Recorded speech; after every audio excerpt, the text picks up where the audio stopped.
Good morning, everybody. Welcome here to Prog Monster. My name is Murph. I am the host of this show, a show dedicated to progressive rock and other forms of rock music. So we're back with the series that we're doing for the month of December, which is Progressive Rock Solo Artist Album Wars. Oh, my heater went out. Well, that'll happen. It's a little bit cool here today. Anyways, it's a nice Sunday morning, cold, wet. Yeah, so anyways, enough of that. Before we get going, I just want to thank all of you people who support my channel, all you subscribers and people who watch my videos every week and are involved with talking about rock stuff, which is what we all love. That's why we're doing this. This is my 1000th video that I've made on this show already. I would never have thought that was ever going to be possible. I thought I might last 50 videos before I got booed off the stage. But it hasn't happened, and here we are 1,000 videos later. And I think it's going well. I've enjoyed it, and I'm still enjoying it, and I look forward to making more videos and talking more about this rock music that we all so much love.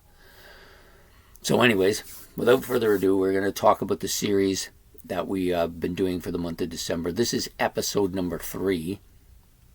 Featured 2 albums that, when I initially saw this battle, I was a bit on the dismayed side because I thought to myself, I got to listen to these 2 albums.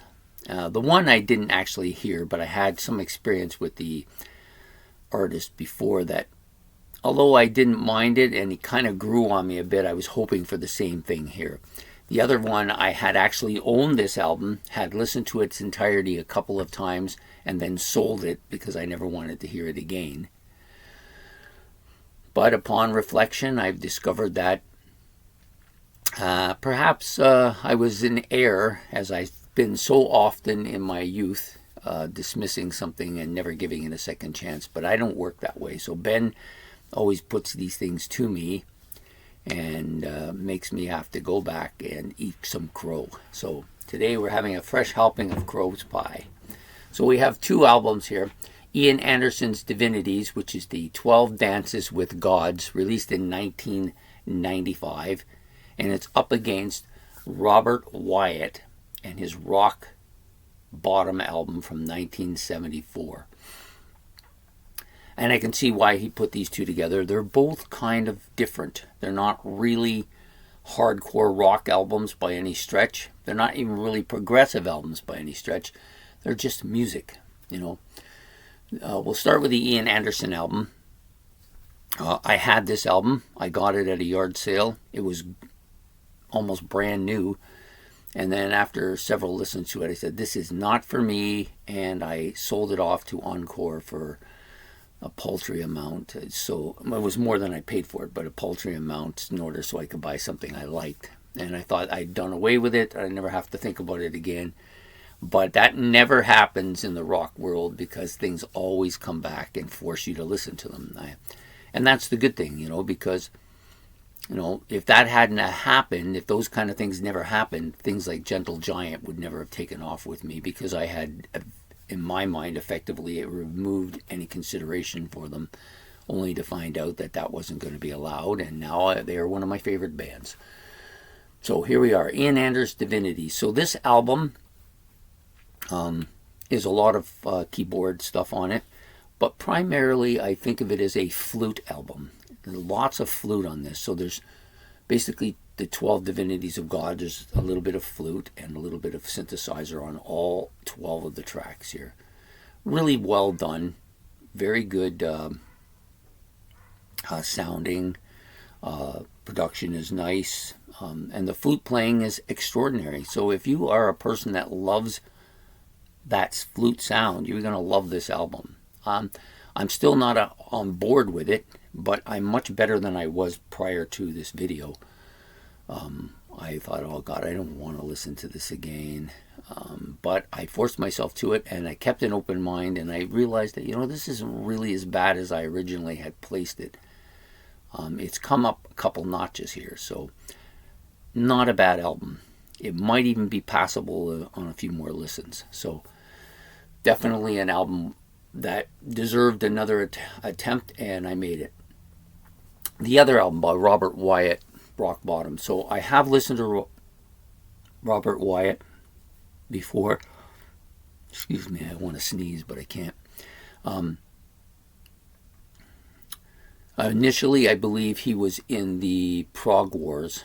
I think that was my first discovery of him. I never had actually heard, I don't even think I'd ever heard his name before at that point. So at first I thought, this is quirky as hell. I don't really like it. But as I listened to the album, it began to build on me. And it's the same type of thing with this one. It's got that kind of, that sound that kind of gets into you, and you start to actually appreciate it a little bit. And so I listened to this entire album. I thought it's not that bad of an album, The other thing about it that makes it easier for me to accept this music now is because, and I know I did a little research into Robert Wyatt to find out a little bit of his background. And I discovered that even though he's labeled in with that Canterbury scene in England, he doesn't really like being labeled in there because he's not from there and doesn't want to be thought of as part of that movement. I did not know that. I originally thought, well, he's part of that Canterbury movement, and I have had several indoctrinations into that movement in the last year or so.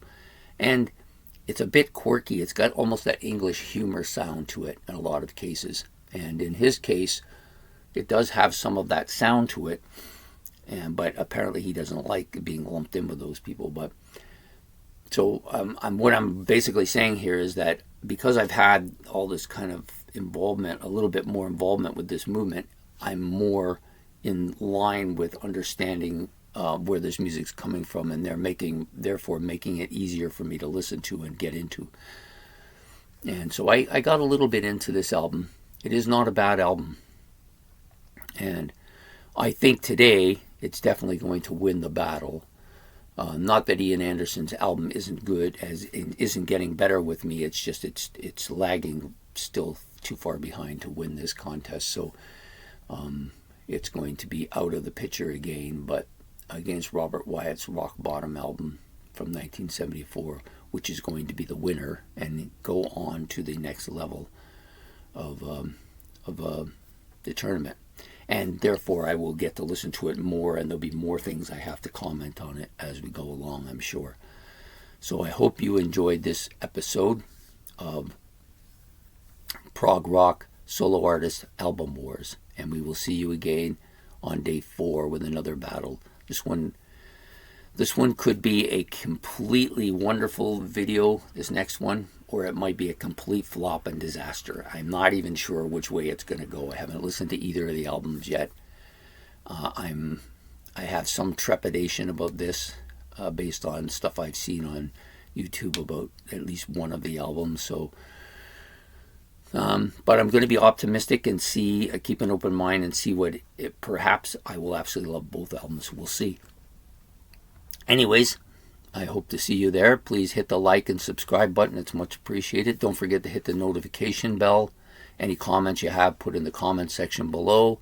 And we will see you on day 4 for Progressive Rock Solo Artist Album Wars. Take care.